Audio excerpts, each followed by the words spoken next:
I'm going to demo how I update the profile image of one of my clients.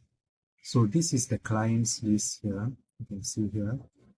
So for example, this John Tan doesn't have an image there. Okay, so we are going to update his image. How I do that is by going to view.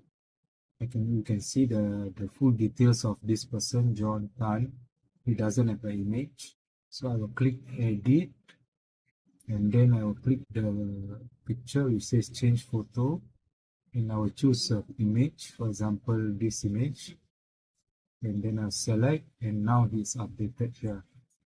Okay, and then now I go back to the client's listing. You can see that Joe Tan has his image updated here, and that's how I update the image of my client. Thank you.